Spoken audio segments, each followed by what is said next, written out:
Antrian BBM khususnya jenis solar yang saat ini terjadi di sejumlah SPBU Kota Palembang khususnya tak luput dari perhatian DPRD Sumsel.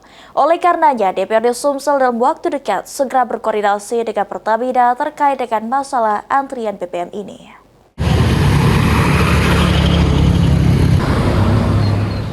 Sejumlah kendaraan menggunakan BBM solar khususnya truk kini mengantri panjang di SPBU khususnya Kota Palembang. Kondisi ini tentunya cukup memprihatinkan karena Sumatera Selatan merupakan salah satu daerah lumbung energi di tanah air.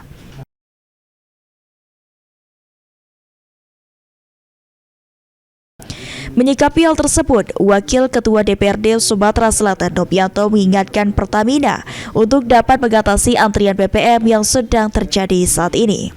DPRD Sumatera Selatan juga menurut Nopianto dalam waktu dekat segera berkoordinasi dengan Pertamina terkait antrian BBM yang kini sedang terjadi.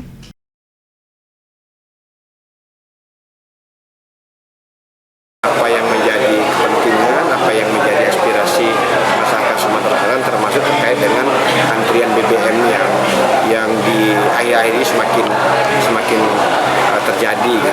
Nanti kita akan segera berkoordinasi meminta penjelasan kepada Pertamina terkait dengan masalah. Sementara itu, Gubernur Sumatera Selatan Herman Deru beberapa waktu lalu meminta Pertamina harus dapat memberikan suplai BBM sesuai dengan kebutuhan, serta tidak melakukan penyelewengan terhadap penggunaan bahan bakar di Sumatera Selatan. Karena kondisi Timur Tengah sebagai penghasil itu minyak terbesar ini, tapi kita bisa mengantisipasi. Bagaimana caranya? Perjalanan dekat guna tidak usah. Jadi harus perjalanan yang produktif.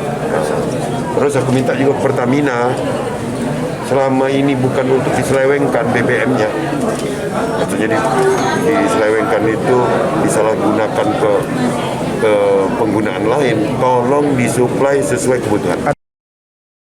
Nantinya, apabila tidak terjadi perubahan terhadap antrian BBM jenis solar di Sumatera Selatan dalam beberapa hari ke depan, Gubernur Sumatera Selatan Herman Deru juga berencana akan melakukan pemanggilan pihak Pertamina. Tim Liputan, PAL TV.